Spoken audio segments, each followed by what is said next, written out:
Hi, everyone. I'm Alyssa Grimshaw. I'm one of the clinical research and education librarians here at the Cushing Whitney Medical Library at Yale University. I'm going to tell you a little bit about Covidence and how I use Covidence to screen more effectively. I'm going to show you one of the systematic reviews that I'm working on. So obviously this is very specific to me, but you can set up your Covidence the same way. So if you're part of Yale University, you do need to email us and we will send you a link or an email into the Covidence that we create for you. We're happy to create as many of these as you'd like. We have an unlimited subscription. So whether you're doing a literature review or a systematic review, it doesn't matter. I personally like to do my literature reviews in Covidence too. We have an unlimited subscription and we're happy to create those accounts for you. Okay, so if we're looking at Covidence, the first thing that you'll see is that it automatically goes into title and abstract screening as soon as you have citations in there. So you can see that this project has already had some citations screened. So I have 976 items left to screen. There's 21 conflicts. We also have some things in full text review. The first things first, if we go into the settings, you'll see that you have the ability to adjust some things. So we can go in here and we'll see that, these are the fields that automatically have to be filled out by Covidence. You can put in whatever you want. It doesn't have to be accurate. I typically name my review with the last search date and then the title of the review. You can change yours to whatever keeps you the most organized. I find it really helpful to have this last search date available here so that I don't have to go looking through my search log to find it. You can also put the search date here if you wanted. So this is day, we did it 1 November 2023. And then you can add some additional information here. I keep a search log myself, so I actually don't need to put anything in here. And then, if you're updating a previous review, you may want to cite to something. You can use this for any storage that you want, so don't feel like you need to include the information that Covidence puts in for you. This is where you would adjust the screeners. If you're doing a systematic review or a scoping review, it needs to be screened by 2 people. You should not change this if you're doing one of those. But if you're doing a general narrative review or a different type of review or a rapid review, you could adjust this to 1. Unfortunately, Covidence does not have the ability to change it to multiple screeners. So you just have the ability to do 1 or 2. You can also change this for data extraction. And then Covidence does have the ability to change the extraction model from data extraction 1 to the second one. This is the one for Cochrane. So if you're doing a Cochrane review, you will want to keep it on this one. But this allows you to make some adjustments and create a more formatted data extraction form. Personally, I don't use Covidence's data extractions tools, so I cannot give you any recommendations for that. But everything else, though, I'm happy to tell you how I use Covidence most effectively. So I'm going to just save this. This screener tag is where you're going to go. Reviewer tab is where you're going to go to adjust and add any reviewers onto your project. I'm not going to click on this because I'm going to publish this publicly online. So I don't want to give off everyone's emails. But you just go in there and then there's a button that says click to invite other reviewers. That's what you're going to select. Then you can go into the team settings, and within the team settings, you have the ability to see, you can see I'm the one that has screened on this. My second screener, she is going along and she has 632 votes on things. You can see that I set the rules where everything must be screened by me, but either Chelsea or McKinley could go in and screen any of the other citations. Chelsea is going to be resolving our conflicts, so she's listed as the only person that can do that. If she were to do any of the title and abstract screening, then I would need to do, or McKinley would need to do the opposite one. So you don't want your third person to be someone that has already screened the paper. It's really important that it's a third unbiased person that hasn't been any of the other 2 votes. You can also fill in the eligibility criteria in here under eligibility criteria tab. So I think this can be really helpful, especially if you have younger, less experienced people on your systematic review. It gives them the ability to read through your inclusion and exclusion criteria. So for my systematic review, we're looking for videos on TikTok or YouTube that are related to medical education, so consumer health, public health, allied health, dentistry, or medicine. We are not interested in other different types of education or other social media platforms. We're not interested in survey studies asking people about their experiences watching YouTube and TikTok videos. We're not looking at videos that disseminate content online or are looking to evaluate a certain YouTube channel, user, or video campaign. Think of this like the government put out COVID-19 video and then published a follow-up video looking at their impact. We're really looking at things that are talking specifically about the videos themselves and not focusing on a particular video. Um, in terms of the intervention we're looking for videos that review papers that review the content. So example of keywords that you'll see for this is usefulness, quality, misinformation. And we're not looking necessarily for things that are talking about the use. So the likes, comments, views, all of that information. We're also not looking for papers looking at videos of patients and making medical decisions or the impact of public health intervention videos. So example of this is how is smoking being shown on YouTube or perceptions of YouTube content creators on epilepsy, etc. You can also fill in any of these other boxes if they are of interest to you. The thing that I specifically like to highlight on this page is this is where you would set up your highlights. So there's essentially two ways to manage your highlights.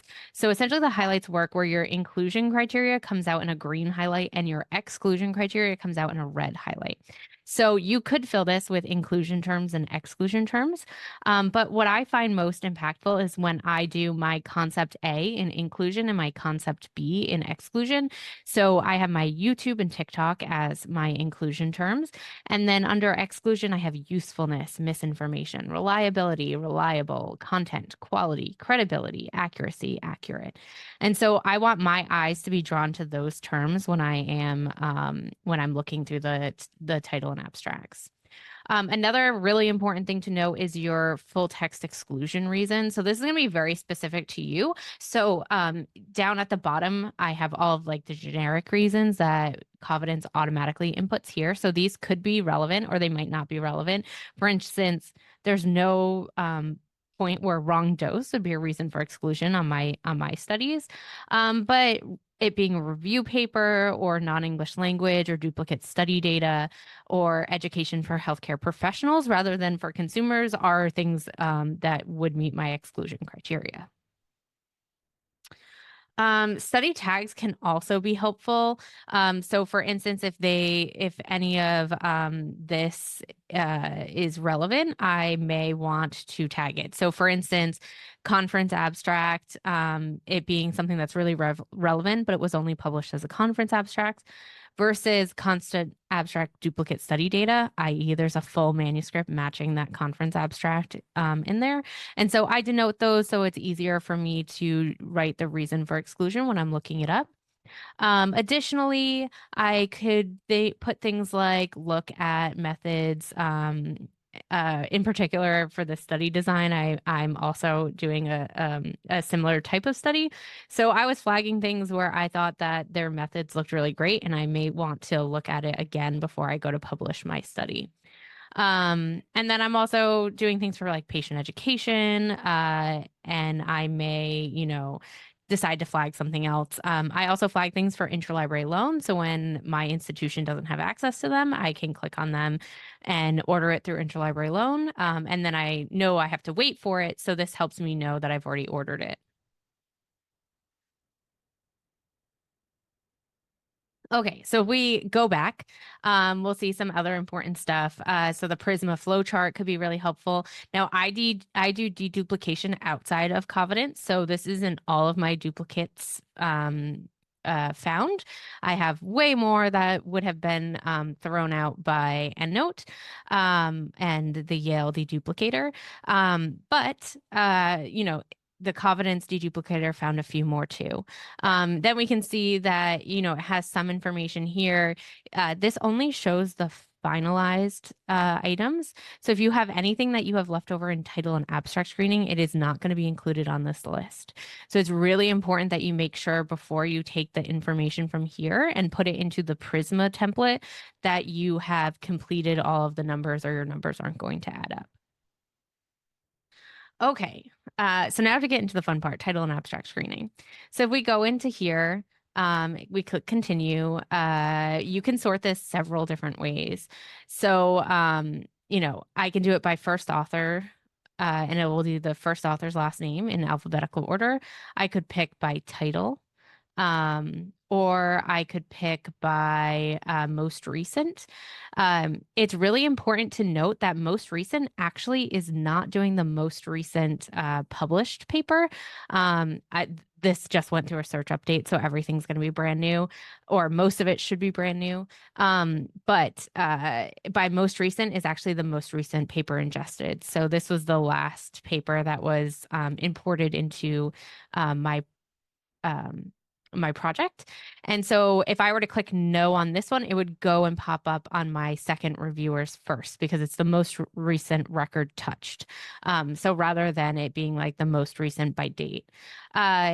Covidence also has relevancy ranking. So as you get further into your screening, it will look at the information within the title and abstract and then try to tell you whether or not it thinks that you're going to include it or not. So you can also sort by that. I generally don't recommend that one. You're going to have to vote on everything anyways. So what does it matter if it's relevant or not?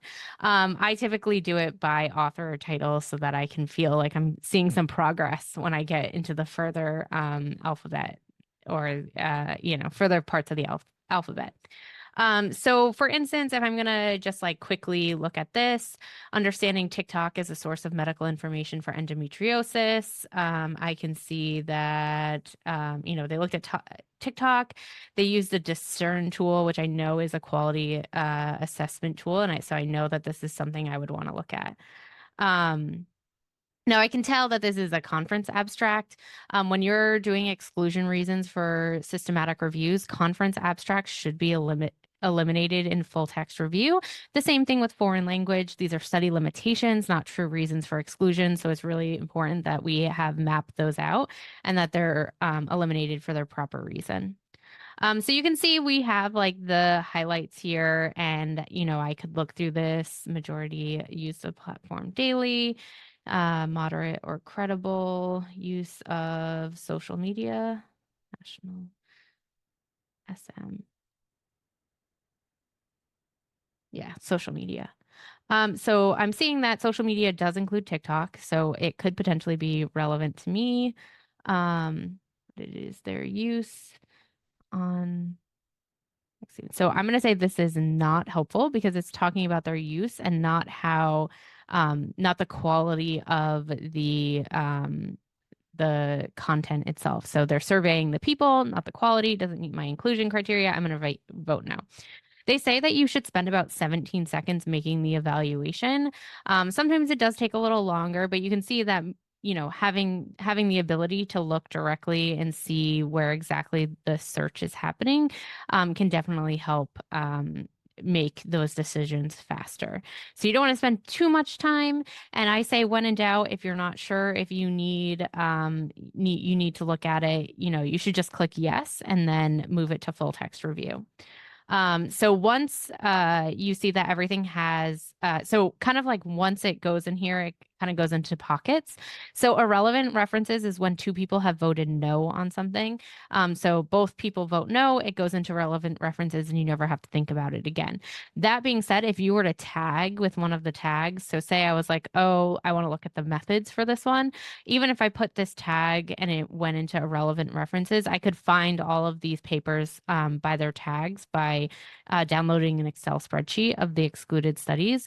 So that is a really great way to highlight things that you maybe want in your introduction, but they don't meet your inclusion criteria.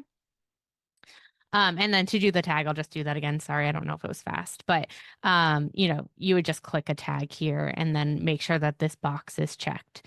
And then you can add whatever tag you want. For filter, you can search. So for instance, if I was like, okay, I want to do all the TikTok videos first, go through those and determine what meets my inclusion criteria before I go on to the YouTube one, I could search by TikTok and it will highlight that for me or italicize it. Sometimes I then also use the search Control F to pull up another thing. So for instance, if I was looking for stuff for adolescents, maybe I didn't want to include adolescents in my project. I could easily pull up all the adolescent ones and then quickly vote no on all of these without having to spend a lot of time going through the title and abstracts. So you can use the filtering or Control F to give yourself a third color. The Control F does put it in yellow, which can be really nice.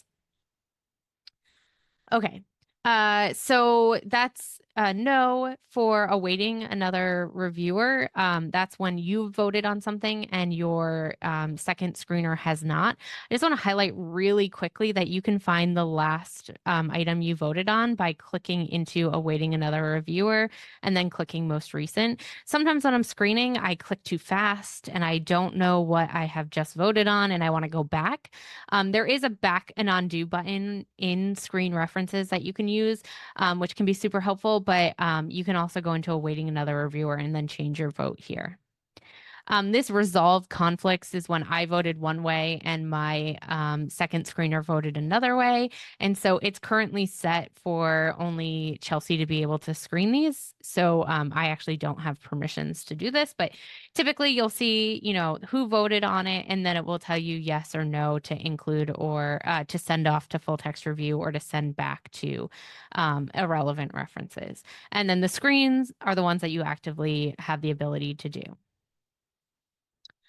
Okay, so that's title and abstract screening. Like I said, you want to spend about 17 seconds per citation, just quickly evaluating whether or not it should be included or excluded. Once you get into full text review, this is going to look a little different, but you're going to see a lot of the same stuff. So same thing with our resolve conflicts, awaiting another reviewer, excluded references. So that's no votes. Here you have the ability to search. So we can bulk upload the PDFs. The Yale library does have a service for this if this is something that you're looking for. It's only available on Yale co-authored reviews. If not, you can just order things through Interlibrary Loan if we don't have access to them. Covidence does upload the open access papers. So if I link to has full text here, I limit it to that. It will pull up, anything that has the full text. So I can just click here. It will pop up for me, has full text, and I can read through this paper to determine whether or not it should be included. You'll see that this looks a little different than the yes, no, maybe that we saw in title and abstract screening. If you're excluding, we go in and we have to select one of those reasons that I talked about earlier. So for instance, I would say that this is a review paper. If it was a review paper, it's not. And then I would confirm the reason for exclusion. If I'm including, I just have to click the include button and that's all I need to do. And like I said, this is just a quick link. It pops up it up. Additionally, the Covidence, if the record has the information associated with it, will also include the direct object identifier, the DOI. So you can click here, and if you're on your institution's VPN, it will quickly bring it up, and you can read through this paper. You can also quickly upload things here. So if I go to needs full text, you can upload it by clicking choose a file. You can add the full text link here, and it will quickly add it. You can also drag and drop. So if you have a desktop folder with it on or your downloads folder, you can pick up the file and just drag and drop it on this record on the browser, and it will upload it for you. And as things go through and once you include them or exclude them, they end up in data extraction. And then you would decide whether or not you want to do data extraction in Covidence or I just want to highlight two quick things because I do realize that I forgot them. First is in title and abstract screening, you have the options to click no, maybe, or yes. I do not recommend that you use the maybe button. So if you vote maybe and the other person votes no, it's automatically going to put it into conflict and make you have to resolve it. If you click maybe and the other person clicks yes, it does move it into full text review. But when you're not sure, you should just click yes. It will make sure that there's less conflicts, and also will help you be able to properly match them. The second thing is very similar to that idea, but it's in full text review. So in full text review, you do want to make that exclusion reason list right here. You just want to make this a hierarchy. So if me and my second screener both know that the first thing that we should look for is review, then we definitely want to click that first. Mine is not properly organized for this, but non-English language and conference abstracts should be the absolute last thing that we're using for an exclusion reason, if those are things that we're using for exclusion reasons in our study. So that those are not true reasons for exclusion, they're study limitations. So we want to make sure that we're reducing the study limitations that we are presenting to when we create our manuscript. So if you have, 200 included conference abstracts, 200 conference abstracts that would have been would have met your inclusion criteria, that is very different than you got to this point, you didn't look at the title again or the abstract again, and then you clicked it as conference abstract. So by saying that you're eliminating it by conference abstract, you're essentially saying this is the perfect paper. We would have included it, but we couldn't because it was a conference abstract and it didn't have enough data. And then so if you're seeing that, then if you have a lot of studies like that, there's a strong chance that there's a publication bias on your topic, and your peer reviewers may decide that your article shouldn't be published as is, or that you need to include those conference abstracts for the paper to be published because the publication bias is too high, and that perhaps that the studies weren't published in conference outside of being conference abstracts because there was no null hypothesis, or the findings weren't significant. So the few studies that you have included in your paper that do have significance, they could be the minority and not the regular statistical findings of the study. So you may be overestimating how reliable your findings are because there's all of these unpublished studies. So that's just something you want to keep in mind when you're thinking about your exclusion reasons. When you write conference abstract, you want it to be, you verified it. There's nothing in there that meets your exclusion criteria before you exclude it. Now, I'm not saying come up with a reason. If it is truly should have been included, but it's a conference abstract, that should be the reason for exclusion. Although if you do see that your conference abstract was published as a full text manuscript and the full text manuscript is included in your study, then it should not be eliminated as a conference abstract. It should be eliminated as duplicate study data. So you wouldn't want to count that conference abstract because it would be double counting the same information. So you'd want to eliminate it for that reason instead. So it's just really important when you're thinking about the Prisma flowchart that you're being as strategic as possible, and decreasing the study limitations, increasing the true reasons for exclusion, and then also being really mindful of making sure that you're not overestimating or underestimating your recommendations based on the data available that could be included. Okay, so that's how I use Covidence. I'm always happy to talk to you about workflow efficiencies and trying to make systematic review methodology easier or more manageable by workflow efficiencies. So please feel free to email me if you ever have any questions about Covidence or need any assistance. And like I said, if you're from Yale, you have to email us to get the Covidence record set up. So I'm always happy to talk to you about that and set one up for you on your behalf. Okay, have a very nice day. Bye.